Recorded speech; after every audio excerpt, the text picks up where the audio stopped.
Saturday mornings at 9:30 on News Channel 6.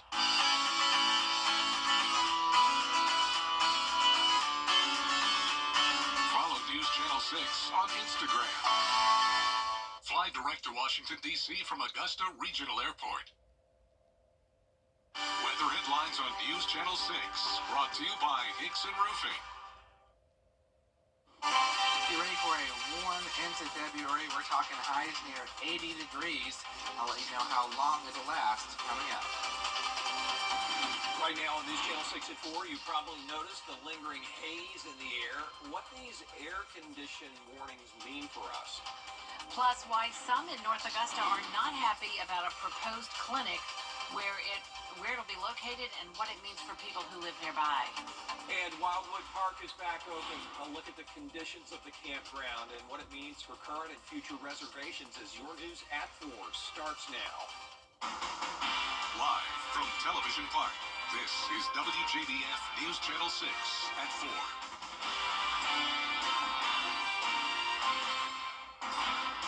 Good afternoon, everybody. I'm Brad Means. And I'm Jenny Montgomery. Thanks so much for joining us. Coverage you can count on begins with an air quality alert in effect for many of you.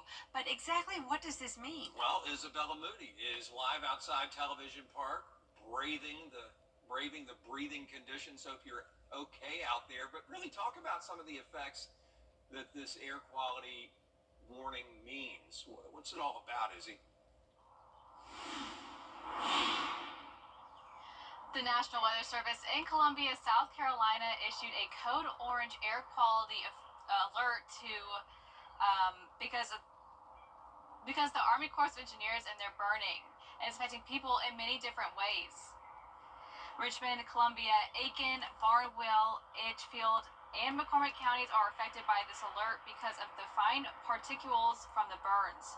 For those with health issues like asthma, allergies, respiratory conditions, children, elderly that could be affected by the air quality, it is being suggested that you limit being outdoors, keep all windows and doors closed in your house, and run your AC with clean filters.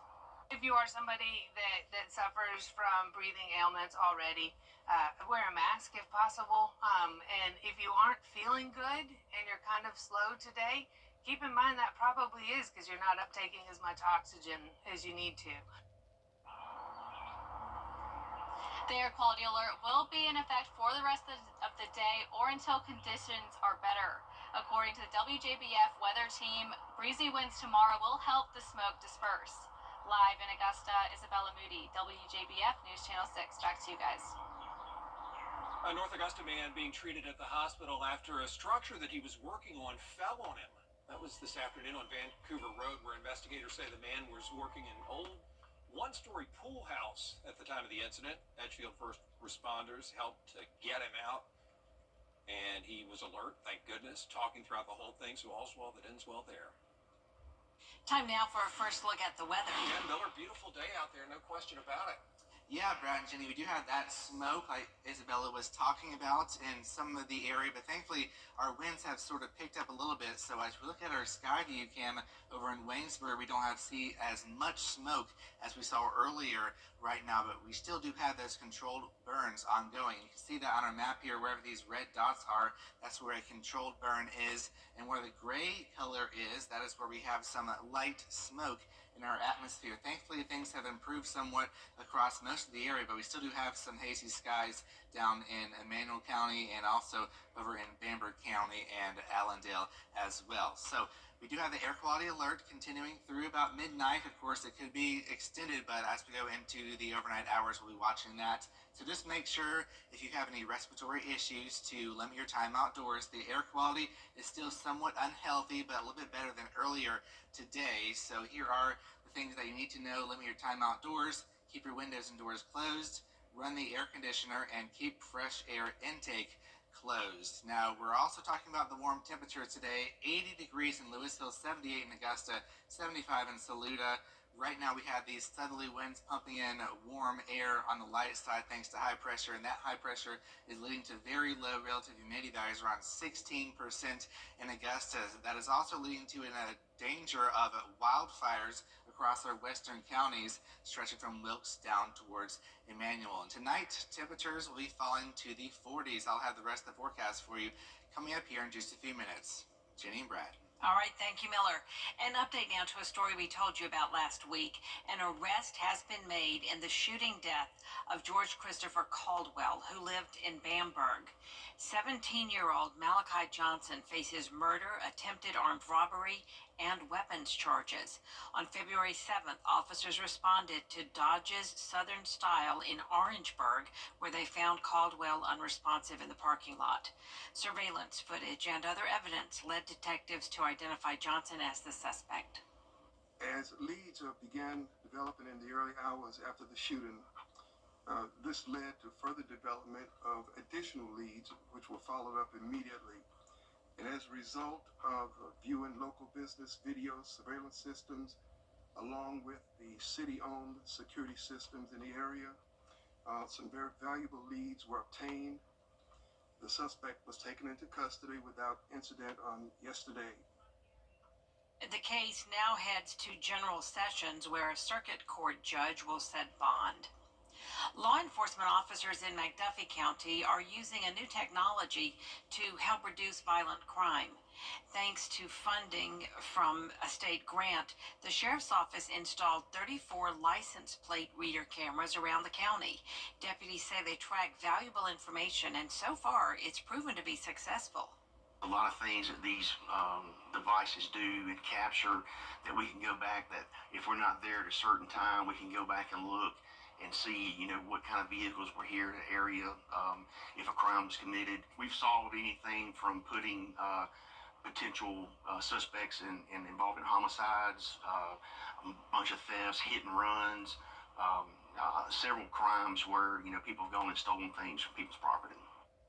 The grant will cover costs for the next 2 to 3 years. After that, it'll fall under the county's budget. People in North Augusta are taking to social media to voice concerns about a planned mental health center near an elementary school. News Channel 6's Kim Vickers takes a look at those worries and details about the proposed clinic. In November, the Aiken County Council voted to rezone the old Belvedere United Methodist Church property to allow for a proposed health and wellness center. The property, located directly across the street from Belvedere Elementary School, would include space for Aiken Barnwell Mental Health, which has many neighbors and parents voicing safety concerns. Mostly concerned about just any busy business that would be placed just feet away from our kids' school, whether it be the community health center, a Dollar General, a hair salon. Any unnecessary traffic to the area poses harm to the kids that walk to school, ride their bikes, just play in the neighborhood. Some are also frustrated, saying the public meetings weren't well advertised in the neighborhood and happened in the aftermath of the hurricane. One parent we talked to tells us she believes all of the elementary school parents should have been told about the meetings. It could have been very easy just to send one flyer, and copies could have been sent out in folders or sent home. And I think that would have been a little more receptive if we would have known what was happening ahead of time instead of finding out after the fact. I spoke with District 5 Aiken County Council Representative Sandy Haskell, who says it will be more than just a mental health clinic. The North Augusta Health Department office may move there as well as some veteran services. He shot down claims from neighbors that it will be a methadone clinic, saying drugs will not be given to anyone there, just prescriptions and counseling. Some of the parents told me, said, we don't want drug addicts walking up and down the street going to this facility. And I said, well, right now you've got the drug addicts walking up and down the street already. At least if you've got a mental health facility there, they might be going to get some treatment. I also spoke to several Aiken County School Board members who say they are only just learning about it. Belvedere's Representative Colin Lindell sent me a statement saying the school board had no part in this decision, but, quote, having a school resource officer in our elementary schools, including Belvedere Elementary, is a top priority. In North Augusta, Kim Vickers, WJBF, News Channel 6. Well, Haskell says the Aiken Barnwell Mental Health talked to the school district about it. After being told the Aiken location has never had to call the police, he says they didn't have further concerns. The district sent us a statement contradicting that. You can read it and get more information on WJBF.com. A proposed pickleball and tennis facility in Augusta has city leaders ready to play ball. With the explosion of the sport, commissioners have been presented with a proposal to build a new facility with 48 pickleball courts in the I-20 Wheeler Road area. The proposal even had city leaders going to Macon to check out a pickleball setup there. And it was a private partnership with the government, and it seems to be working really, really well. It wasn't a new build that they had, the pickleball. It is an old build, I think maybe Burlington's or something, in the retail shopping center, and I like it. So the plan is now going through what's called the city's unsolicited proposal process. A team does a financial review, and then they'll recommend whether commissioners should take a look at it. Demolition of the old James Brown Arena is on track, coming along nicely. The hole where that thing used to be is being filled. They'll have to let everything settle before they start working on the foundation. Then utilities work comes in, and it should be finished by early 2027. Wildwood Park is now accepting camping reservations. Bria Smith has that. Despite severe damage and large piles of debris, park leaders worked hard to make sure Wildwood Park's campgrounds could be open post-Hurricane Helene. Due to the many downed trees Hurricane Helene left behind, it took several dump truck and trailer loads to get the park roads cleared. While campgrounds are now open for reservation, there are still parts like the disc golf courses that aren't closed. However, boat ramps are now open to the public. Columbia County Park Operations Manager Wes Horton says they've tested everything to make sure campgrounds are completely accessible. We pushed hard from day one to now to get back open because Wildwood is kind of an escape for people to get away from some of the damages around their homes, their neighborhoods, to get out to the lake and be back with nature, so to speak. So it was important for us to work as hard as we could to get those damages repaired and the tree work removed to where it's safe for people to come back in. For more information on how to secure a reservation, visit WJBF.com. In Columbia County, Bria Smith, WJBF, News Channel 6. Coming up, a look at this weekend's big NASCAR race in Texas. Hear from some of the sport's top stars next. We continue to see abnormally dry conditions across the area, but thankfully as we head into March, we are trending a little bit wetter. I'll have your full 5 for 6 forecast coming up. Read Black History, sponsored by C.A. Reed Memorial Funeral Home.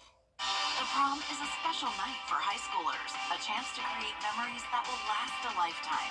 But for some families, the financial burden can be overwhelming. Join News Channel 6 as we present The Giving Gown, devoted to making sure that all young women feel beautiful on prom night.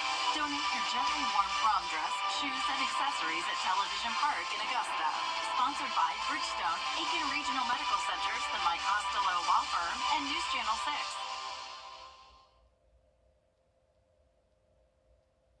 We do welcome you back, everybody, to News Channel 6 at 4. And get ready for a NASCAR shakeup this weekend. After 5 years at Circuit of the Americas in Austin, Texas, NASCAR's got a twist for drivers. Sure does, no question about that. And it's already a challenging road course, as you're going to see. Grace Reeder is covering it all for us this weekend and tells us how the change will benefit fans. It's safe to say Ryan Sheehan is eager for this weekend's race. Eager enough, he was willing to meet us out at COTA well before gates opened, well before it got nice outside. After all, this is the place that made him fall in love with the sport. My family brought me here when I was a kid. I think I was 8 years old, and it was right after the track opened. They took me to a few races, and I caught the bug. He started with karts, then cars. In 2021, he was able to cross a big one off his bucket list. With F4, he did his first race at his home track, Circuit of the Americas. Obviously, one of the only Formula One level circuits in the U.S., so I think it's a lot of fun as a driver. It's really technical, really challenging, so I think the drivers will have a lot of fun. The drivers, I've been going virtually to Austin every week. think so too, or at the very least think the fans are in for a show. This is the first time drivers will see COTA's new course length, cut from roughly 3.5 miles to 2.5. It's quite a bit more times you get to see the race cars, go down into turn one. So I like that. But after wrecks at Daytona and Atlanta, I misjudged that a little bit. with this being the first road course of the season, one drivers have so far only seen in the simulator. I think Daytona and Atlanta are certainly different animals when you look at the style of racing, but nonetheless, when NASCAR goes to road courses, you can expect a lot of those bump and runs where a driver will get a run on somebody, use that front bumper, and try to move them out of the way and try to continue on with their race. At Circuit of the Americas, I'm Grace Reeder.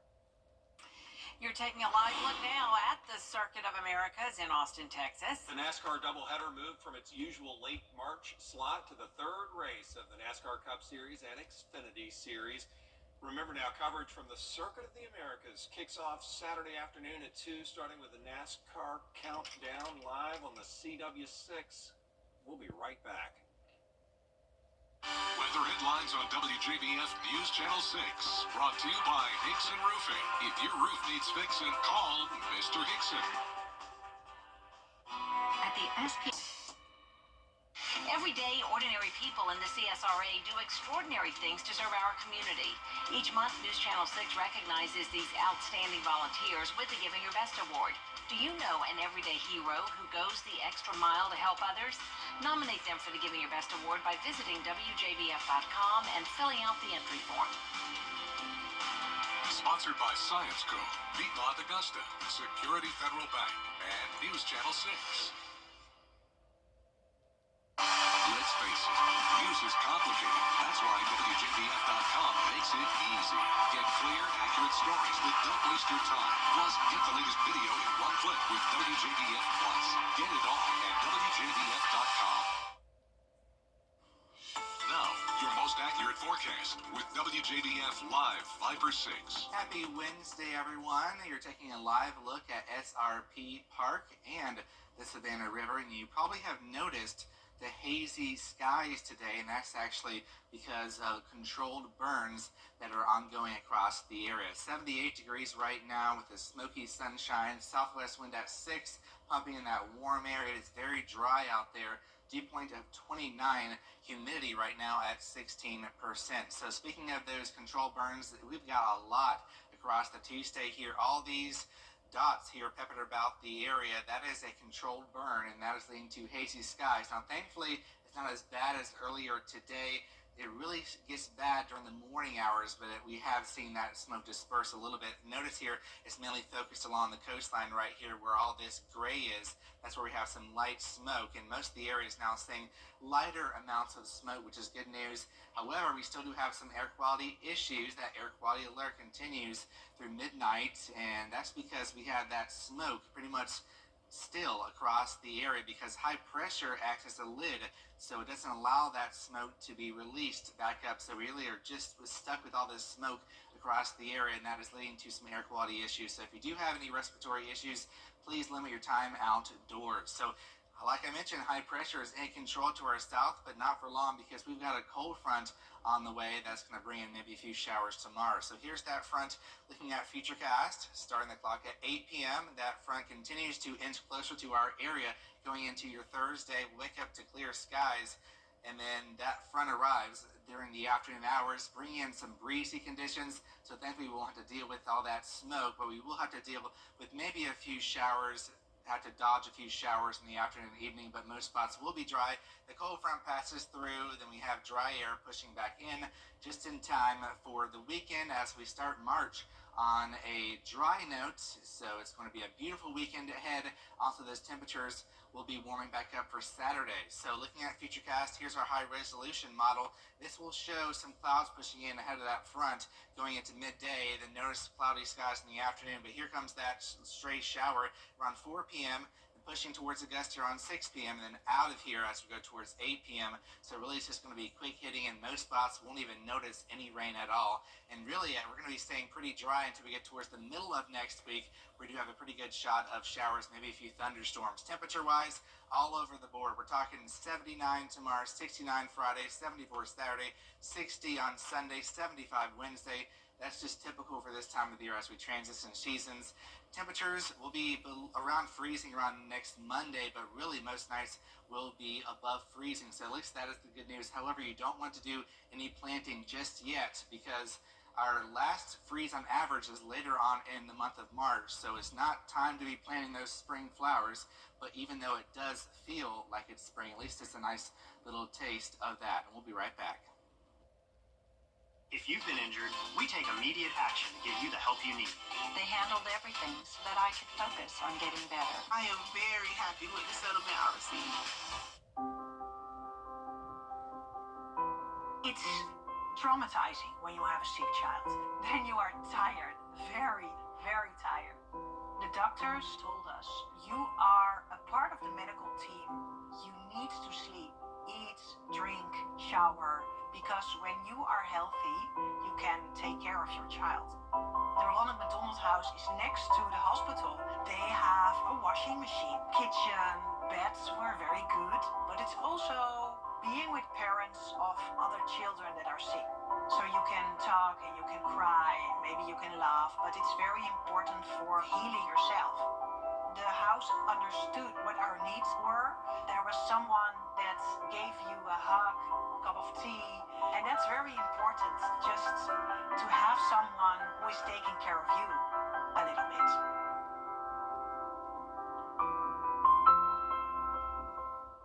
To get the weather, you need to see the whole picture. That's why Live Fiber 6 gives you the Skyview network. Get a live view of traffic and weather from all over the CSRA. Available online 24 hours a day at WJBF.com and the free Live Fiber 6 mobile app. The WJBF Live Fiber 6 Skyview network, powered by Terry Lambert Hyundai. Low prices, big selection, and committed to quality customer service. Is rainy weather putting a damper on your day? Enter to win your very own Live Fiber 6 umbrella today. Visit WJBF.com and click on Contest. Then fill out the entry form for your chance to win. Getting your hands on a Live Viper 6 umbrella has never been easier. That's right. Lucky winners will be announced weekdays on News Channel 6 at 6. Who knows? It could be you. Sponsored by Busby's Heating and Air. When quality matters, call Busby's. Trusted since 1945. Over the years, thousands of people have gotten their hands on one. And who knows, you could be next. Win your very own Good Morning Augusta coffee mug at WJBF.com/coffee club. Sponsored by Honda Cars of Aiken. The News Channel 6 mobile app is now even better. Download it today. Auburn wheelchair basketball has so far had a dominant season. It's 24-10 overall, 15-6 in the division. Head coach Rob Taylor thinks his team's first national championship title in program history could be on the horizon. Despite a loss to the Wounded Warriors Abilities Ranch team Sunday morning, Auburn still went 2-1 for a tournament over the weekend. And Taylor says it just comes down to his players' communication. It's the faith and the trust that we have in each other. There's a lot of love on the team. You saw it at the end of the game. We had one of our guys rolling for a wide open layup, and instead of us taking a contested shot, we dumped it down to him. Unfortunately, the ball just kind of rolled out right at the end. But there's a lot of love and a lot of trust on our team, and I think that is what's going to carry us a long way in the national tournament. The team's winning season comes on the heels of a gold medal win by Team USA men's wheelchair basketball at the recent Paralympics in Paris. That team was led by Auburn wheelchair basketball head coach Rob Taylor. There is more coverage you can count on at 4:30. He has a look at some of the top stories nationally and internationally next.